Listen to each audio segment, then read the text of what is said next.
Hello, Splinterland players. I want to go over a feature I recently added over to Flavius so that you can better gauge what a team might do against an upcoming battle. And also another feature that I had built that I really haven't gone over. So let's go over the new feature first. So I have here a filter where the first and second role is target practice, and the mana cap is 44, and the league is diamond. And so running that filter, you get these results. So what I added recently was that if you notice that there is a team in red below each of the expanded, inside each of the expanded rows. And so what those are is the opposing team monsters and their positions. And so they're aligned with the filter team monster and position. So for this example, TS Warriors team, a failed summoner in the tank, was up against the Stone Splitter Auric. And this was a Renin versus a Renin, so the Stone Splitter Auric was summoned by the Renin summoner. And so you can see how it goes across Lord A versus Lord A, Cornelius versus Cornelius, and then Sportster versus Earth Elemental, and so on. So when you look at this, you can kind of better gauge the strength as well of the winning team by looking at the team that it beat. So you can see that that TS Warrior beat a pretty strong team. I would say that maybe the Stone Splitter Auric.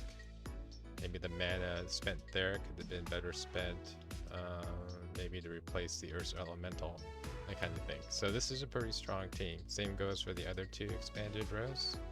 Right, you can kind of tell, like here, this is a good one, where Palikra 123's team actually beat a Kraken water team. So it's pretty strong. When you expand a team, what you might notice is at first there's no opposing team being displayed, and that's because I'm trying to save time in the rendering of all of the results. So the actual call to fill out the opposing team doesn't happen until you expand a team.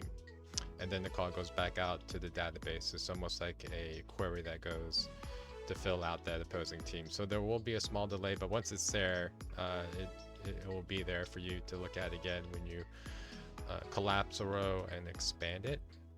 So like I do here, so there's no delay, but there is going to be a slight delay when you expand a team.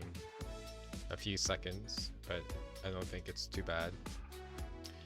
And then the other feature that has been there for a while, but I don't think people have been using, and this battle hints panel I think will kind of grow over time, because I want to provide better kind of metrics about your current performance with the current selected battle constraints in the filter, in the meta filter. So currently the meta filter again is target practice as the first and second rule, really just specifying there's only one rule, and then the mana cap at 44 in diamond. And so if you expand the panel for battle hints, you will see that it will give you your battle performance of this particular battle type, where it will give you first the total win-loss ratio. So that doesn't really look at the mana cap value in all your battles that have target practice as the only rule in diamond. So it gives me my win-loss there.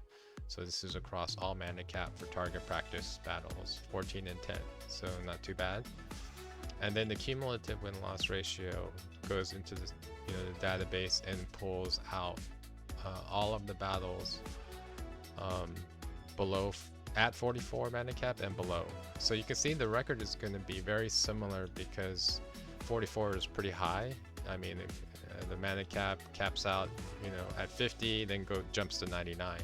So there's not going to be too many more battles that is going to be emitted in the cumulative calculation. So these ratios should look very similar, but you can see that they're slightly different because I'm missing one or two battles here. The record here is 13 to 9. And so my win-loss ratio is actually a little bit better than the total win-loss ratio. And then you can also put, if you have time, like for example, in a ranked battle, you're doing a tournament, you got 2.5 minutes, you may have time to put in the owner that you're fighting against. so that you can get an idea of how tough the competition will be for the current battle. So if I was to fight Udao, I can see that his total win-loss ratio for target practice, regardless of mana cap, is not as good as mine, you know, at 0.66. And then his cumulative is 0.72, so he's doing a little bit better if you don't consider any mana cap battles above 44. So you know you're feeling confident going into this battle. So that's how these two features work. I hope seeing the opposing team really does help you out, kind of find a good team to start with, and then make changes if you have time in your ranked battles or tournament play. Alright, so if you like the tool, please subscribe to my Twitch channel at Nardian_SPL. And once you do that, I'll go ahead and ask you what your Splinterlands in-game name account is, and you'll be able to then use the tool to submit queries like I do here and get results. Alright, well, I hope you guys have a good rest of your day. Talk to you soon.